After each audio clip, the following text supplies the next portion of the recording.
আমাদের করতে হবে কি না, সবসময় সঠিক সঠিক কাজ করতে হবে, সঠিক কাজ করতে হবে, সঠিক কাজ করতে হবে। তাই তুমি পুজো করছো না, তুমি ওকে যাকে পুজো করার তাকে পুজো করছো না, ওকে পুজো করা তুমি ওকে পুজো করছো না, তোমাকে পুজো করছে, সেই ফুলটা ও নিচ্ছে। সে তো জানি, সে তো জানি না, জানি এটা অবাক লাগে না? অবাক তো লাগে, তাই তো নিজেকে নিয়ে অবাক হয়ে যায়, নিজেকেই ভাবি তুমি কে, আমি আজও তোমাকে চিনতে পারছি না। তাই এই যে নিজে কে আজও চিনতে পারছি না। আমরা কোনোদিন ভাবি, আমরা নিজেকে কোনোদিন ভাবি না তো, তাই কিছু পাই না। নিজেকে নিজে ভাবি তুমি কে আজও চিনতে পারছি না। আপনি জিনিস অবাক লাগে।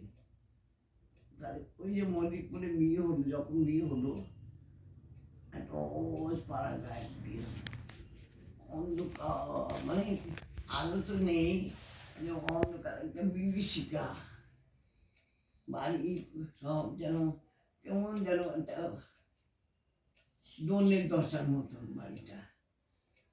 এখন ভাবছি, আগে ভাবিনি, আগে ভাবলে থাকতে পারতাম না। যদি আগে ওটা চিন্তা করতো, যদি ওইটা যেত তাহলে আমি থাকতে পারতাম না। আর এখন ভাবি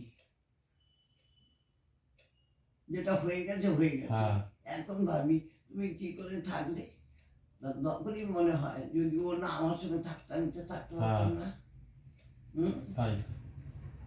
যদি গোবিন্দ এর সঙ্গে না থাকতো আমি তো থাকতে পারতাম না। সবার সঙ্গে থাকে কিন্তু গোপাল মা বলছে আমি যখন ওখানে গেছি আমি তো জানি ও আমার সঙ্গে ও যাবে, আমি যেখানে থাকবো ও থাকবে, ও যেখানে থাকবে আমি থাকবো, তাহলে আমার চিন্তাটা কি করবো কেন? বাপের বাড়ি সবাই ভাববে বাবা দাদুর কথা কিভাবে বিয়ে দিল, ও কি কষ্টের মধ্যে আছে, জিজ্ঞেস তোর খুব কষ্ট না তো, কষ্ট দিতে আমি জানি না, আমি তো কি আনন্দ পাচ্ছি, আমার ভগবান এমনই দিল, দেব ননদ শাশুড়ি শ্বশুর, মানে ওদের গোষ্ঠীটা, ওদের বংশটা দেখে কি ভালোবেসেছি, এত ভালোবেসেছি। তাই কি কেন ভালোবেসে তুমি সেই জায়গাটা করেছো বলে, আসলটা ঠিক তুমি করেছো বলে সবাই ভালোবেসছে। তাই তো, তাহলে নিজে যদি ঠিক না হয় আমি অন্যকে দোষ দেবো। এটাই হচ্ছে আসল কথা। এটাই হচ্ছে আসল কথা, নিজে ঠিক থাকলে সব ঠিক আছে। আমি হয়তো অন্যকে দোষ দিচ্ছি, না ঠিকই কথা, নিশ্চয় তোমার দোষ আছে বলে তুমি দোষ দিচ্ছ।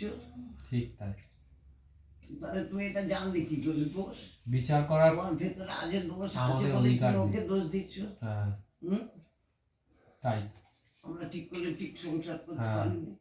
ওই শাশুড়ি আবার বলছে যে সকালবেলা ঠাকুরকে না প্রণাম করে বৌমাকে প্রণাম করে, শাশুড়ি বলছে, তাহলে কিরম ভাবে বৌমা গিয়েছে, বৌমা কেমন বৌমা গেছে গো, শাশুড়ি বলছে কি, শাশুড়ি বলছে সকালবেলা ঠাকুরকে না প্রণাম করে বৌমাকে প্রণাম করে। এই বাবা বলছি যে এইসব কথা কেন তো আপনারা বলছেন, তো বলছেন কেন বলছি, তুমি যা কাজ করছো তুমি কোথেকে এসছো, কোন কাজ থেকে এসছো, রাজার ঘর থেকে এসছো, আর এসে একটা ফকিরের ঘরে এসছো, তাকে কি সুন্দর মানিয়েছো, মানিয়ে চলাকে মানে কি, আমার সে গোবিন্দ আছে বলে আমি মানিয়ে চলতে পেরেছি। ও যদি আমার সঙ্গে না থাকে, ওই প্রেরণা যদি ও না দিত তাহলে আমার কষ্ট হতো। তাহলে কেন তোমার কষ্ট হয়নি? আমি তো জানি এখানেই থাকবো, ও আর আমি তো থাকবো। সেই যদি সুখের মধ্যে থাকি, সেও আমিও, দুঃখের মধ্যে আমি যাবো, তুমি আর আমি, তাহলে দুঃখটা আর আসবে না, সুখটাও তখন আসবে না। কেন? সবই তো সমান। ভালোবাসা তখন কি হলো, এমন পরিস্থিতি হলো প্রত্যেকে ভালোবাসত। আজকে মণিপুরে যত পাড়া আছে, মানে কত পাড়া তোমায় বলবো না, সে নাচতে পাড়া, বামন পাড়া, গরু পাড়া, তারপর দাস পাড়া, তারপরে হচ্ছে নাচতে পাড়া, নানা রকম পাড়া আছে, মুসলমান পাড়া, যত পাড়া আছে তাদের সঙ্গে একটা বন্ধুত্ব, মোল্লা পাড়া সব বন্ধুত্ব। আর এখন যেই গোপাল এখানে চলে এসছে, কারোর সঙ্গে কারোর মিল নেই, কারোর সঙ্গে কারোর সঙ্গে কারোর মিল নেই। কেন? তুমি সেখানে গিয়ে প্রত্যেকের সঙ্গে মিল করেছো।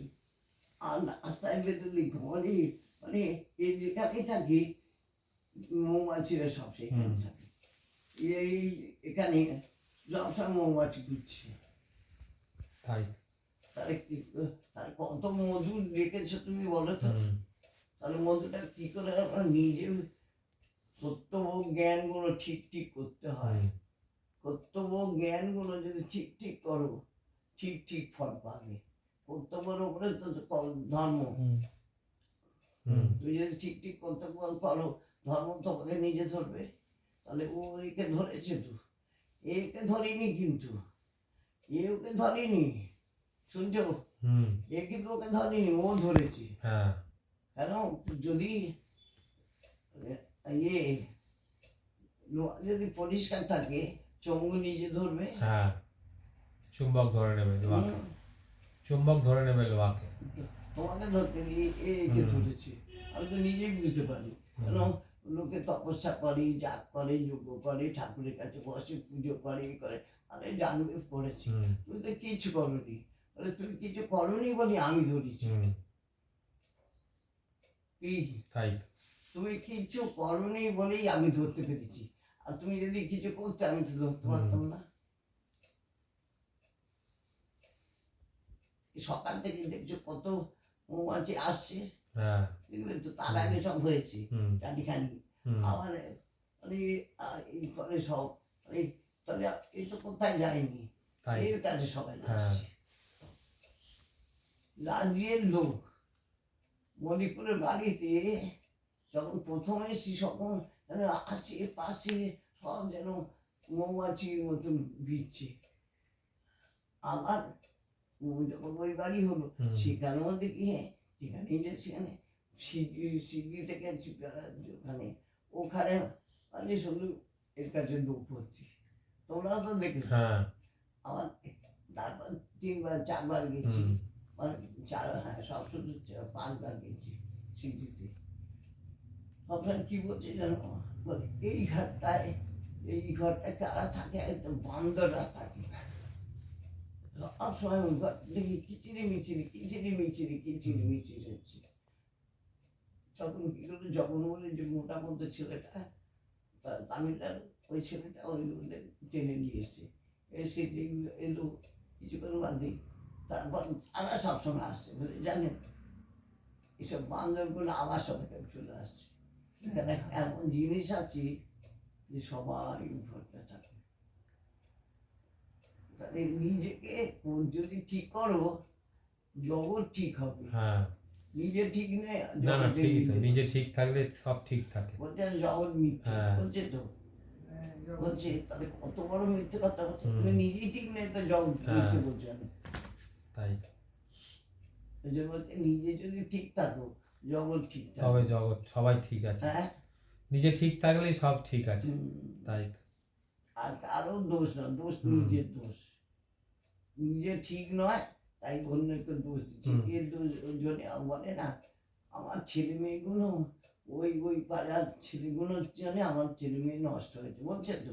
তা তোমার ছেলে মেয়ে ওর পাড়ায় গেল কেন? তোমার ছেলেকে তুমি আটকাতে পারো না, তাহলে ওর ছেলে, তাহলে তোমার ছেলে গিয়েছিল বলে আরো সঙ্গী হলো, ও আরো ক্ষতি হয়ে গেল। আর আজকে আর একটা জিনিস আছে, বহু মানুষ আছে যারা অভিনয় করে, খুব অভিনয় করে নিজেকে মনে করে আমি ঠিক আছি, কিন্তু আসলে সে ঠিক নয়। তার বাইরের অভিনয়টাই তার সবচেয়ে বড় জিনিস। আমার আছে কিছু মানুষ এরাও আছে, আজকের দিনে বিশেষ করে এই মানুষগুলো বেশি আছে। এই মানুষগুলো অভিনয় করে, তারা ঠকবাজি করে, তাই তো বোঝা যায় না তাদের বাইরে থেকে। অভিনয় করে তারা।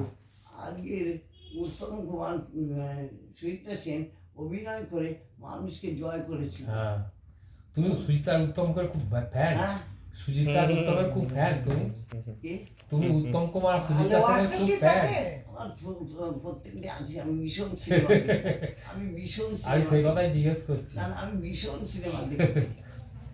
এ দেখো সিনেমা দেখেছি, হুম। যাত্রা দেখেছি, প্রবল যাত্রা। যাত্রা, হ্যাঁ তখন তো আগে যাত্রা হতো, হ্যাঁ, যাত্রা, আমি যাত্রা দেখেছি হেভি যাত্রা হতো দেখেছি। আগে। হ্যাঁ তারপরে হচ্ছে নাটক দেখেছি। নাটক, তারপরে- থিয়েটার। হ্যাঁ, তারপরে হচ্ছে কি বলবো, ঠাকুর দেখতে খুব ঠাকুর দেখেছি। দুর্গা ঠাকুর মানে যত সব পুজো হয় যত। বাইরে বাইরে খুব হুম, দেখেছি, হুম, হুম, সব কিছু করেছি, হুম, হুম। কিন্তু আবার এইগুলো করেছি। এত ঠাকুর দেখতাম, এই দেখো ষষ্ঠী থেকে ঠাকুর আর খুব দেখি। একাদশীর পর দিন পর্যন্ত ঠাকুর বিসর্জন হবে, হ্যাঁ, হ্যাঁ। ইয়েটা দাঁড়িয়ে থাকতো। মানে ওটা একটা নেশা ছিল। বিসর্জনে আর যেখানে সেখানে সেই বিকেলবেলা ঠাকুর দেখতাম, তারপরের দিন আসতাম। বাবা, ওটা আগে করতো, বিয়ের আগে। না বিয়ের আগে কেন, বিয়ের পরেও করেছি। বিয়ের আগে গিয়েছি, বলছি বিয়ের পরেও করেছি, মানে কোন জিনিসটা করিনি, অথচ এইগুলো করেছি। সব করেছে।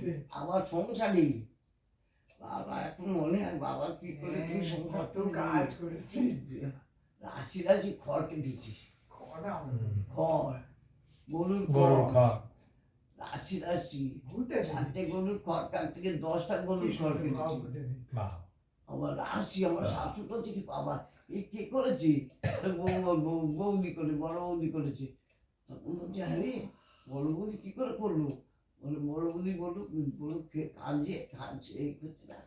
আর ননদ, একটা ননদ ছিল, বিকলাঙ্গ একটা ননদ ছিল, আচ্ছা সে আছে এখনো সেই ননদ? না না মরে গেছে। তা হচ্ছে ননদ ছিল, শাশুড়ি, শাশুড়ি অনেক বাচ্চা, 12-14টা বাচ্চা, সব মরে গেছে। হ্যাঁ। যাই হোক, তো বাচ্চাকে নিয়ে ডাক্তারখানা গেছি, আর ভাবছি বাবা গরু কি কাঁদছি, তাকে খড় দেওয়া হয়নি। আর হচ্ছে ওই অন্যটার নাম পুষ্প, ওর কি কাঁদছে, ওর খিদে পেয়েছে। তখন ভাবছি আগে গরুটাকে খাইয়ে দিয়ে আসি, দেওয়াটা সব অফিস বেরিয়ে গেছে, সব শ্বশুর কাজে চলে গেছে। কি করবো, তার ননদ প্রচুর ননদকে বলে হ্যাঁ খড় কিরকম করে কাটে রে, তখন বডিটা দিত, বলে ও বৌদি বডি আসবে না, কেটে চাপ। তখন কত বয়স, বোধহয় 22-23 বছর বয়স, 18 বছর বিয়ে হয়েছে, 22-23 বলছি যে না বৌদি না, তো হাত কেটে ফাঁকা হয়ে যাবে। তবে তখন আমি ভাবছি, মনে মনে ভাবছি কেন আমার সঙ্গে তোর রয়েছে, আমরা দুজনে মিলে কাটতে পারবো না। তাই সংসার করেছি কিনা ওকে নিয়ে সংসার করেছি, সেই জন্য রমণীয় হয়েছে। আমি তো হরে গোবিন্দ চলো আমরা দুজনে মিলে খড় কাটি, ও মা খড় কাটছি, সে বড় বড় বঁটি আর বড় বড় বঁটি।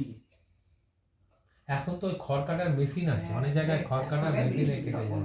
আমাদের ওখানে একটা ছিল মেশিন, খালি খড় কাটতো, বড় মেশিন। তা হচ্ছে সাউথ সিটি না, ফোয়ারার ওখানে একটা মেশিন ছিল, তুমি দেখো না, অনেক আগে, অনেক আগে। খড় কেটে তাহলে একটা নেশা হয়ে গেল, চারটে গরু খাবে খড় কেটে, চারটে গরু খাওয়া মানে খড় হ্যাঁ, অনেকটা। কতটা বিশাল, অনেক, বিশাল থেকে আবার 10টা গরু হয়ে গেছে। 4টে থেকে। হ্যাঁ, তাও ছিল, গোবিন্দ ছিল বলেই হয়েছে। তাহলে আমরা দুজন মিলে করছি, যা কিছু করেছি আজও করি দুজনে মিলে, হ্যাঁ আজও এই অভ্যাসটা দুজন হয়ে মিলে। গেছে। একটু যদি কিছু আওয়াজ পড়ে গেছে আসলে তোমার বাংলা নারায়ণ নারায়ণ করবে, বা কোনো দেখবে না, আমাদের মনে তো হয় না, না, এ কিন্তু আসবেই, আসবেই, অভ্যাস হয়ে গেছে আসলে। অভ্যাস। তাহলে আমাদের অভ্যাস কি হচ্ছে অভ্যাস হয়ে গেছে। না, ও আমার সঙ্গে আছে, আমি যেখানেই যাব, একটা অন্ধকারে যদি একটা অন্ধকার কূপের মধ্যে যাই, আমি জানবো ও আর আমি জানবো, তখন রাশি রাশি হয়ে যাবে। এই দেখো একদিন লম্ফ নিয়ে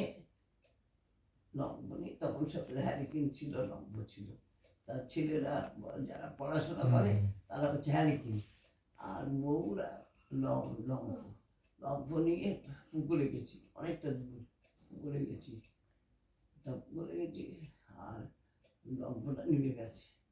আর বাবা বলছে নারায়ণ নারায়ণ নারায়ণ করতে করতে একটা জনি পোকা তো ভরে গেল। জোনাকি পোকা।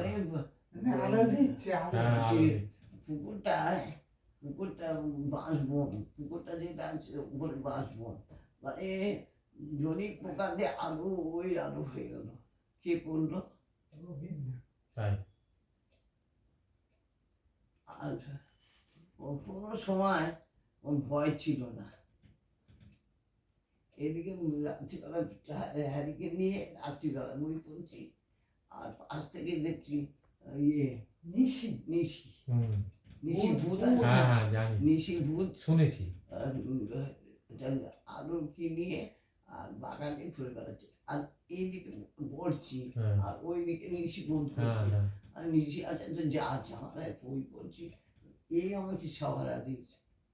আমার ভয় বলতে ভয় কিচ্ছু কোনো ছিল না। জিনিসই আমার ভয় নেই।